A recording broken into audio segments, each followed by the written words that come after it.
لن ينال الله لحومها ولا دماؤها ولكن يناله التقوى منكم.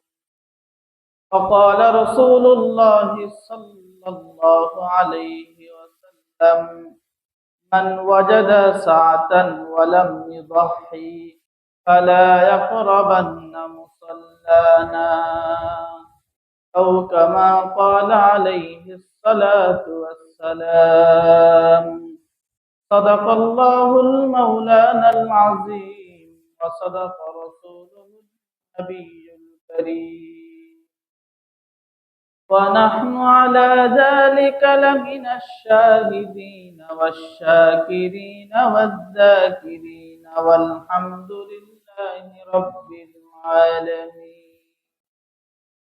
اللهم صل على محمد وعلى آل محمد كما صليت على إبراهيم وعلى آل إبراهيم إنك حميد مجيد. اللهم بارك على محمد وعلى آل محمد كما باركت على إبراهيم وعلى آل إبراهيم إنك حميد مجيد. الحمد لله معزز مكرم মুসল্লিন ইকরাম, আল্লাহ পাকের দরবারে লাখো কোটি শুকর যে আল্লাহ পাক রব্বুল আলামিন আমাদেরকে জুমার দিন নির্ধারিত সময়ে জামি মসজিদে একত্রিত করেছেন। ওই আল্লাহ পাকের দরবারে আমরা প্রত্যেকেই অন্তর থেকে কালিমা আদায় করি আলহামদুলিল্লাহ। যেই মাসের মধ্যে আমরা আছি, এই মাসটা হলো সম্মানিত একটা মাস। অনেক বড় বড় দুইটা আমল এই মাসে রয়ে গিয়েছে, একটা হলো হজ আর একটা হলো কুরবানি।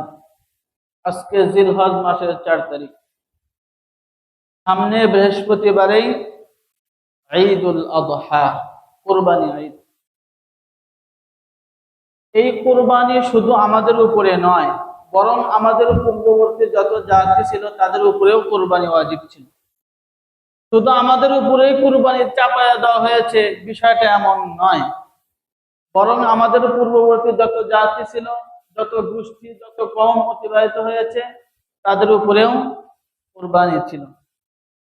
সূরা হজ আয়াত 34 আল্লাহ তাআলা বলেন, ওয়ালিকুল্লি উম্মাতিন জাআলনা মানসাকান লিয়াযকুরু ইসমাল্লাহ আলা মা রাযাকাহুম মিন বাহিমাতিল আনআম। আল্লাহ তাআলা বলেন, তোমাদের পূর্বে যত জাতি ছিল তাদের প্রত্যেকের উপরে আমি কুরবানিকে ওয়াজিব করেছিলাম। কেন? লিয়াযকুরু ইসমাল্লাহ আলা মা রাযাকাহুম মিন বাহিমাতিল আনআম, যাতে করে তারা এই কুরবানি পশু জবাই করার মাধ্যমে আমি আল্লাহর নাম উচ্চারণ করে, আমি আল্লাহকে স্মরণ করে যত জাতি অতিবাহিত হয়েছে তাদের প্রত্যেকের উপরে আমি কুরবানি ওয়াজিব করেছি। আমরা প্রত্যেকেই জানি কুরবানির ইতিহাস। ছোট্টবেলা থেকেই আমরা মসজিদের খতিব সাহেবের জবান থেকে আমরা শুনে আসতেছি। শুরু লগ্ন থেকে হাবিল আর কাবিলের যে দ্বন্দ্ব, সেই দ্বন্দ্বের সমাধান হিসেবে কুরবানি ওয়াজিব করা হয়।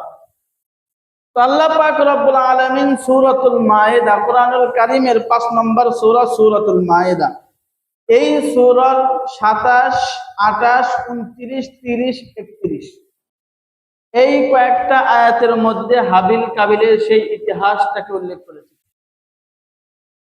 ইতিহাস সংক্ষিপ্তভাবে কোরআনের ভিতর উল্লেখ করেছে। হাবিল কাবিল আমরা প্রত্যেকে জানি, হযরত আদম আলাইহিস সালাতু ওয়াস সালামের এই স্ত্রী ছিল, স্ত্রীর নাম ছিল হাওয়া আলাইহিস সালাতু ওয়াস সালাম।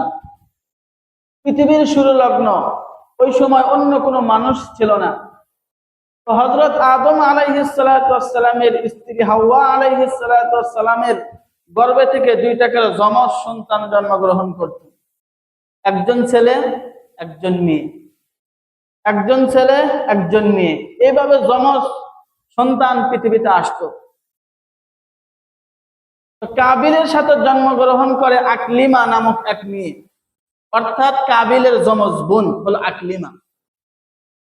আর হাবিলের সাথে যে মেয়েটা জন্মগ্রহণ করে তার নাম ছিল, ইসরায়েলি রাওয়ায়াত অনুযায়ী কেউ কেউ লিখছেন লাবুদা, আবার কেউ কেউ লিখছেন লুবুদা, লাবুদা অথবা লুবুদা। তো আকলিমা একটু ছিল বেশি সুন্দরী। আল্লাহ পাকের বিধান, ওই সময় তো অন্য কাউকে বিবাহ করবে সেই মানুষ তো পৃথিবীতে নাই, সবে মাত্র মানুষের সূচনা হচ্ছে, ওই সময় অন্য কাকে বিবাহ করবে? অন্য কোনো মানুষ আর পৃথিবীতে নেই। তো ওই সময় প্রথম গর্ভের ছেলে দ্বিতীয় গর্ভের মেয়ে, আবার দ্বিতীয় গর্ভের ছেলে প্রথম গর্ভের মেয়ে, একে অপরের সাথে বিবাহ আল্লাহ পাক জায়েজ করে দিলেন। এভাবেই তামাম পৃথিবীতে মানব জাতির সম্প্রসার হয়েছে, বিস্তার লাভ করেছে। তো হাবিলের সাথে যেই মেয়ে জন্মগ্রহণ করেছে তার নাম ছিল লাবুদা। সেই হিসাবে হাবিল সে বিবাহের উপযুক্ত হিসাবে সে পায় হলো আকলিমা, সুন্দরী মেয়েটাকে। কিন্তু কাবিল সে কোনোভাবেই এটা মেনে নিচ্ছে না যে আমার সাথে যে যমজ বোন আমার সাথে জন্মগ্রহণ করেছে আমি তাকেই বিবাহ করব। এই ব্যাপারে অনড় এবং অটল হয়ে থাকলো যে আমি তাকেই বিবাহ করব। সে তার এই দাবি থেকে সরে আসে না, দাবির উপরে অটল থাকে। এইদিকে হাবিল সে সঠিক দাবির উপরে আছে, সে তার নিজ গর্বের যমজ বোনকে সে বিবাহ করবে না, অপর গর্বের অর্থাৎ কাবিলের সাথে যে বোন জন্মগ্রহণ করেছে তাকেই বিবাহ করবে। সমাধান হিসাবে সিদ্ধান্ত নেওয়া হলো তাহলে কুরবানি দেওয়া হোক, যার কুরবানি কবুল হবে বোঝা যাবে সেই সঠিক সিদ্ধান্তের উপরে আছে, যে আল্লাহ পাকের সঠিক বিধানের উপরে আছে, যার কুরবানিটা কবুল হবে। এখন কুরবানি দেওয়ার জন্য আল্লাহ পাক তাদেরকে হুকুম করলেন তারা উভয়ে কুরবানি দিবে। তো কাবিল ওই সময় শস্যের আবাদ করতো, কৃষি ছিল, সে কৃষক। কৃষক যেহেতু ছিল, সে তার মাল হলো জমিনের ফসল। আর হাবিল সে দুম্বা চড়াইতো, এই কারণে সে কুরবানি দিবে হলো দুম্বা। ওই সময় নিয়ম ছিল যে কুরবানি করবে, কুরবানির নিয়ম হলো উভয়ের সম্পত্তি পাহাড়ের উপরে রেখে আসবে, পাহাড়ের উপরে রেখে আসবে, পাহাড়ের চূড়ায় আসমান থেকে আগুন এসে যার সম্পদ জ্বালায় দিবে বোঝা যাবে তার কুরবানিটা কবুল হয়েছে। যারটা আসমান থেকে আগুন এসে জ্বালাইবে না তারটা কবুল হয় নাই। তখন আসমান থেকে আগুন এসে হাবিলের যেই দুম্বা ছিল সেটাকে জ্বালায় দিল আগুন দিয়ে, তাহলে হাবিলের কুরবানি কবুল হইল, কাবিলের কুরবানি কবুল হইল না। কবুল যে হইল না, এখন তার রাগ আরো বেড়ে গেল। বেড়ে যাওয়ার পরে এখন সে কি করবে? এক পর্যায়ে সে তার মনের খায়সাত মেটানোর জন্য হাবিলের দিকে তেড়ে আসলো যে তাকে মারবে। সর্বপ্রথম হত্যার যে সূচনা হয় এই কাবিলের মাধ্যমে হয়। আজও পর্যন্ত যত হত্যা হবে পৃথিবীতে, কিয়ামত পর্যন্ত যত হবে সব হত্যা একটা অংশ কার নামে যাবে? এই কাবিলের নামে যাবে। কারণ কাবিল সে কি করেছে? তার ভাই হাবিলকে হত্যা করেছে।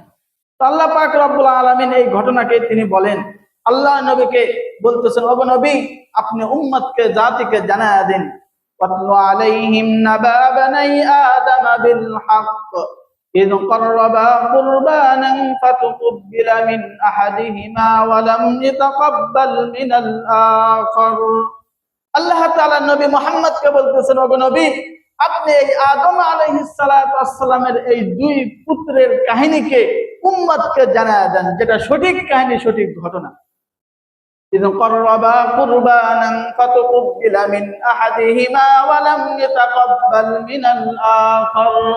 তারা উভয় কুরবানি দিল, দেওয়ার পর একজনেরটা কবুল হইল আর একজনেরটা কবুল হইল না।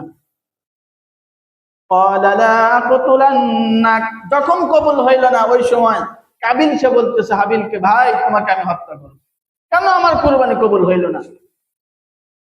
তার ভাইকে হত্যা করার জন্য আসে।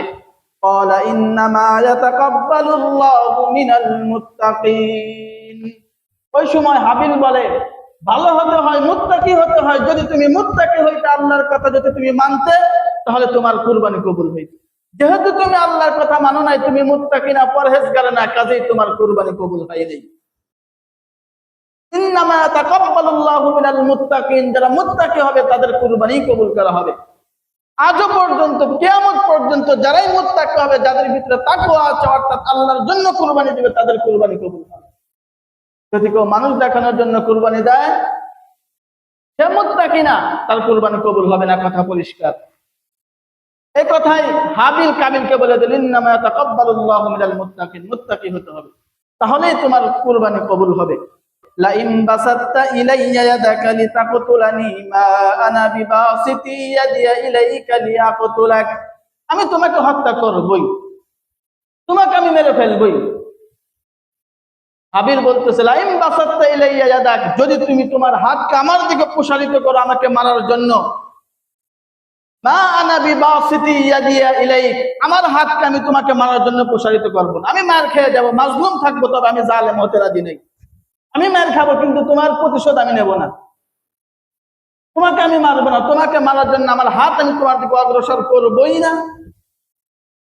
ইন্নী আখাফুল্লাহ রাব্বাল আলামিন, কেন আমি তোমাকে মারবো না? কারণ হলো ইন্নী আখাফুল্লাহ, আমি আল্লাহকে ভয় পাই, আমি আল্লাহকে ভয় করি। রব্বাল আলামিন, যিনি পৃথিবীর পালনকর্তা, ওই আল্লাহকে আমি ভয় পাই, ওই আল্লাহকে ভয় করি বলেই আমি তোমাকে মারতে যাব না। তুমি আমাকে মারো, তাতে সমস্যা নাই, কিন্তু আমি তোমার দিকে হাত প্রসারিত করব না।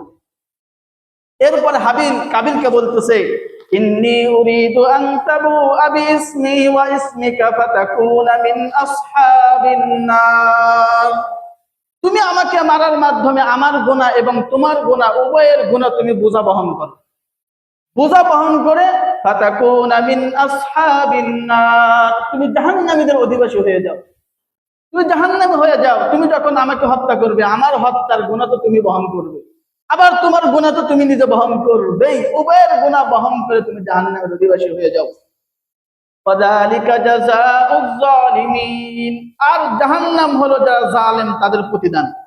জালেমের প্রতিদান কি? জাহান্নাম, ফলাফল তারা জাহান্নামে যাবে।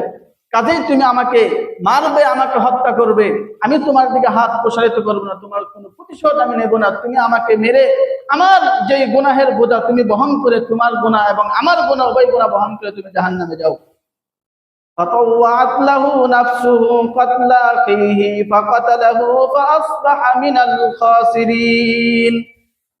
এইবার কাবিল সে তার খায়েশাত নফসানে অনুসরণ করে, সে তার নফসের অনুসরণ করে জেদ ধরে কি করলো? কাতালা আখিহি, তার ভাইকে মেরেই ফেললো। ফাকাতালাহু ফাআসবাহা মিনাল খাসিরিন, তখন তাকে হত্যা করেই ফেললো। হত্যা করার পর আল্লাহ পাক বলেন, এই কাবিল হয়ে গেল ক্ষতিগ্রস্তদের অন্তর্ভুক্ত, ক্ষতিগ্রস্তদের অন্তর্ভুক্ত হয়ে গেল। এখন ভাইকে হত্যা করার পর লাশটা করবে নাকি? পৃথিবীর শুরু, এখন মানুষ কিভাবে দাফন করতে হয়, তাকে কোথায় লুকাবে, বুদ্ধি আর খুঁজে পাচ্ছে না। কি করবে এখন? মেয়ে তো ফেলাইছে, কোনো উপায় পাচ্ছে না, কোনো উপায় পাচ্ছে না। আল্লাহ পাক রব্বুল আলামিন কাক পাঠায় দিলেন, সেটাও বলেন। ফাবাআতাল্লাহু গুরাবান ইয়াবহাসু ফিল আরদি লিয়ুরিয়াহু কাইফা ইওয়ারি সাওআতা আখিহি। আল্লাহ পাক রব্বুল আলামিন কাককে পাঠায় দিলেন। কাক দুনিয়াতে এসে সে মাটি খনন করতেছে, খনন করে করে উঠাইতেছে তার সামনে, ওই কাবিলের সামনে কাক মাটি খনন করতেছে, খনন করে দেখাচ্ছে কাবিলকে কিভাবে লাশ পৃথিবীতে দাফন করতে হয়, কিভাবে দাফন করতে হয়, এটা কাবিলকে দেখাচ্ছে কাক। এটা দেখার পরে ক্বালা ইয়া ওয়াইলাতা আজাজতু আন আকুনা মিসলা হাযাল গুরাব ফাওয়ারিয়া সাওআতা আখি। যখন কাবিল এই কাকের এই অবস্থা দেখে, কিভাবে দাফন করতে হয়, এই জিনিসটা যখন কাকের কাছ থেকে শিক্ষা নিল, শিক্ষা নেওয়ার পর নিজেকে অনুতপ্ত মনে করতেছে। এখন বলতেছে, হায়, আমি তো কাকের মতন হতে পারলাম না, কিভাবে লাশ দাফন করতে হয় সেটাও আমি জানি না, কত বড় নির্বুধ আমি। কিভাবে আমি আমার ভাইয়ের লাশটাকে আমি দাফন করতাম এটা আমি জানতাম না, শিখলাম কাকের কাছ থেকে। ফাসবাহা মিনান নাদিমিন, এরপরে সে লজ্জায় তার মাথা নত হয়ে যায়। তাহলে এই ঘটনা থেকে আমরা জানতে পারলাম কুরবানির ইতিহাস পৃথিবীর শুরু লগ্ন থেকেই ইতিহাস, কুরবানির ইতিহাস নতুন শুধু আমাদের উপরে নয়, বরং আমাদের জন্য রহমত। আমাদের নবীর কারণে পূর্ববর্তী জাতি কুরবানি করেছে, কিন্তু কুরবানির বস্তু তারা ভক্ষণ করতে পারে নাই। আসমান থেকে আগুন এসে জ্বালায় দিয়েছে, কিন্তু আমাদের জন্য কুরবানির গোশত খাওয়া হালাল। দেখে আসমানের আগুন এসে জ্বালায় দেয় নাকি আমরা ভক্ষণ করি? আমরা ভক্ষণ করি। গত সপ্তাহে বলেছিলাম কুরবানির পশুর কোনো অংশ আল্লাহ পাকের কাছে যায় না, কোনো অংশ আল্লাহ তাআলার কাছে পাঠাতে হয় না, আমরাই ভক্ষণ করি। শুধু আল্লাহর কাছে যায় আমাদের অন্তরের তাকওয়া, শুধু আমাদের অন্তরের তাকওয়া যায়, অন্য কিছু যায় না। এই কারণে কুরবানি আমাদের যাদের উপরে ওয়াজিব, অবশ্যই আমরা কুরবানি করব। কেউ কুরবানি আমরা মিস করব না। ইবনে মাজাহ হাদিসের কিতাব 3123 নম্বর হাদিস, আল্লাহর নবী বলেন, মান ওয়াজাদা সাআতান ওয়া লাম ইউদাহি ফালা ইয়াকরাবান্না মুসাল্লানা। ওই ব্যক্তি, যে ব্যক্তি কুরবানি করার সামর্থ্য রাখে কিন্তু কুরবানি করলো না, ওই ব্যক্তি যাতে ঈদগাহে ঈদের নামাজ পড়ার জন্য না আসে, সে যাতে ঈদগাহে না আসে, কারণ তার উপর কুরবানি ওয়াজিব। নামই হলো কুরবানির ঈদ, কিন্তু তার উপর কুরবানি ওয়াজিব, সে কুরবানি করে না।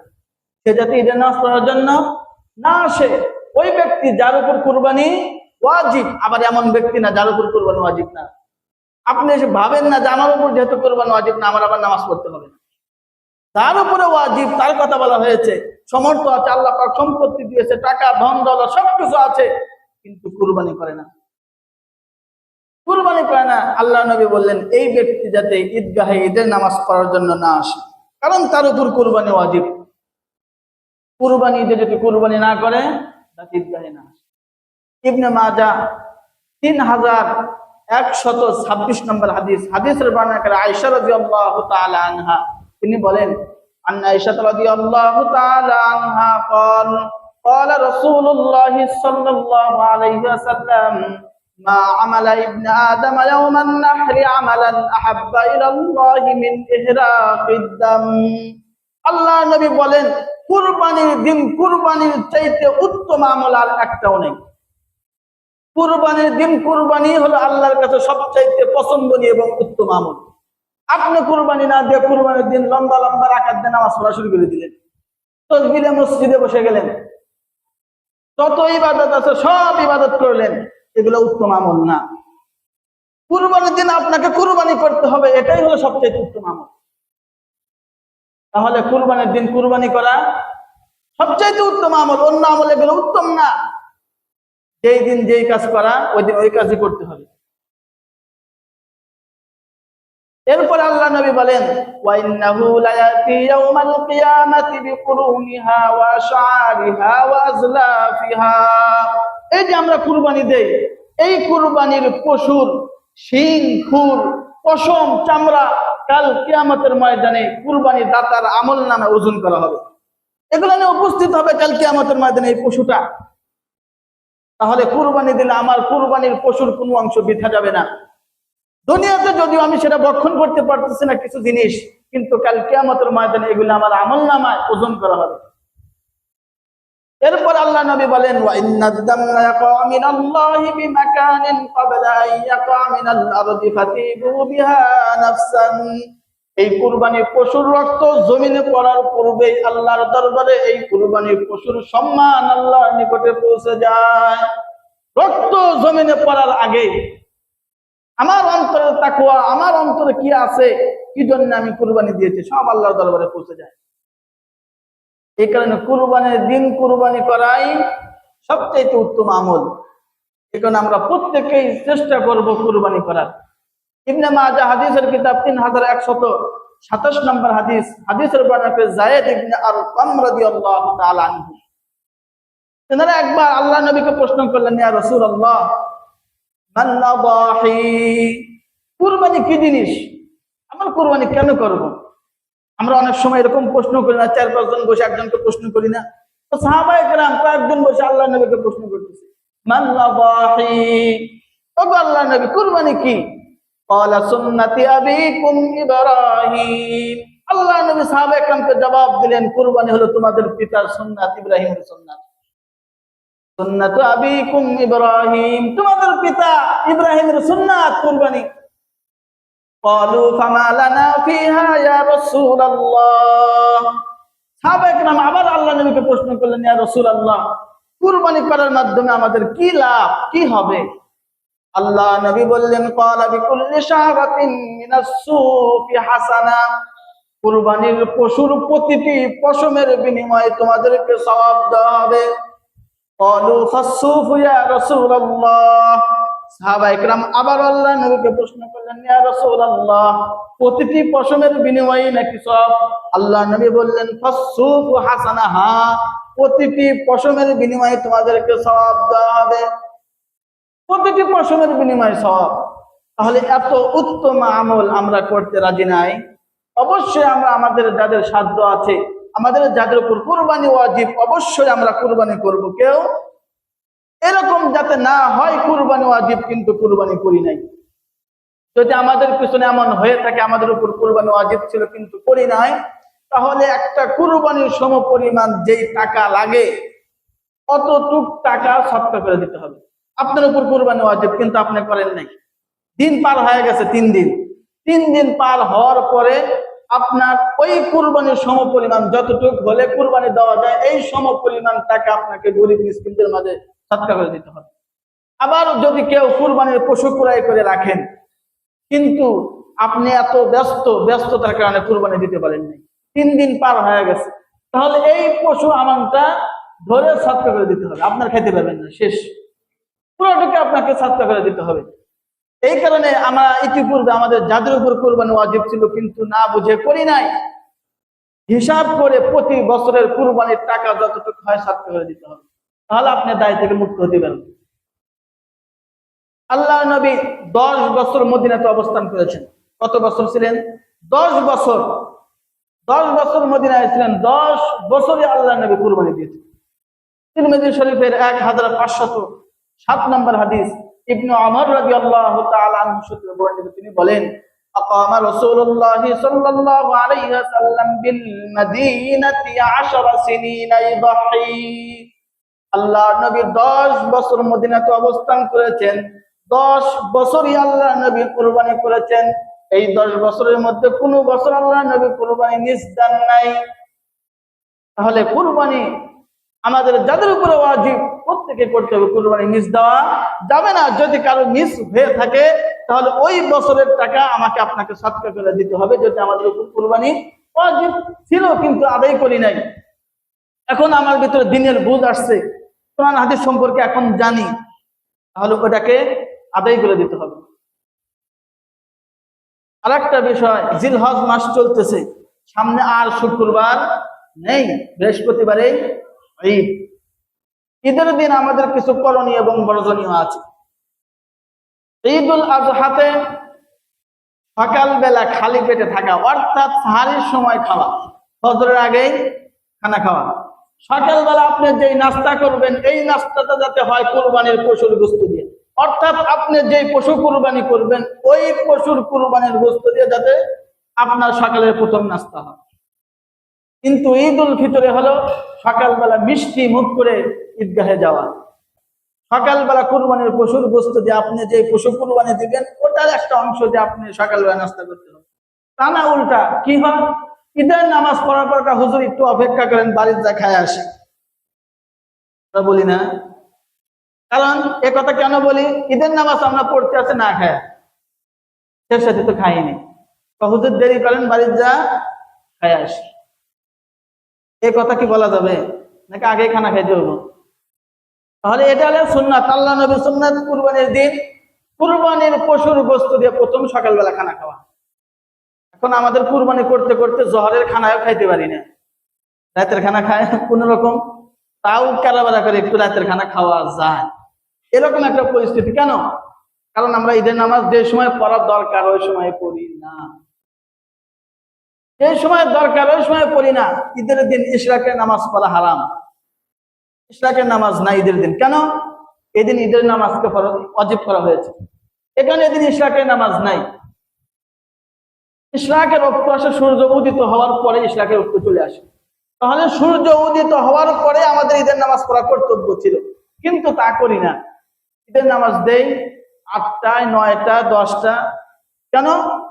লোক যত বেশি হবে টাকা তত বেশি উঠবে, এই চিন্তা চেতনা আমার থাকে। যারা কমিটি থাকে এদেরও চিন্তা, যদি আগে নামাজ দেয় তাহলে লোকজন কম হবে, টাকা পয়সা একটু কম উঠবে, এই চিন্তাটা থাকে না। আমি অনেক জায়গায় দেখেছি, তাদের সাথে আলোচনা করেছি, আপনি ঈদের নামাজ আগে দেন না কেন? তাই আগে যদি দেয় অনেক মানুষ ব্যস্ত থাকে, এরা মসজিদে অথবা ঈদগাহে যদি না আসে টাকা কম উঠবে, এখানে পরে দেই, অন্য জায়গাতে যাতে আবার ফেরত সেখানে আসে। এই কাজ করা যাবে না। ঈদের দিন আমরা সব কাজ বাকি রাখি, যে ঈদের দিন সকালবেলা করবো, বাজার ঘাট সবকিছু বাকি রাখি। ঈদের দিন বাজারে না গেলে হয় না, চলেই না। এই বাজার ঘাট আগে আমাদের করতে হবে, ঈদের দিনের জন্য রাখা যাবে না। আবার ঈদের দিন নিজে গোসল না করে গরুকে গোসল করাবেন, গরুর উপর সুন্নাত না গোসল করে, গোসল করে আপনার উপর সুন্নাত। নিজের পালে সব গরু ধাপানোর জন্য যায়, ফজরের নামাজ পড়ে আগে নিজে গোসল করেন, গোসলের শেষ রাতে করেন, একেবারে ফজরের সময় ঈদের নামাজের প্রস্তুতি নিয়ে রাখেন, যাতে ইশরাকের রক্ত হওয়ার সাথে সাথে ঈদের নামাজটা আপনি আদায় করতে পারেন। তাহলে আমরা প্রথমে পাইলাম কি? প্রথমে পাইলাম হলো কুরবানির পশুর গোশত দিয়ে সকালবেলা খানা খাওয়া। শেষ রাতে ঈদের দিন রাত্রে ফজরের সময় ঘুম থেকে আগে আগে ওঠা, ফজরের নামাজটা জামাতের সাথে আদায় করা। জামাতের সাথে আমরা প্রত্যেকে চেষ্টা করব ফজরের নামাজটা জামাতের সাথে আদায় করা।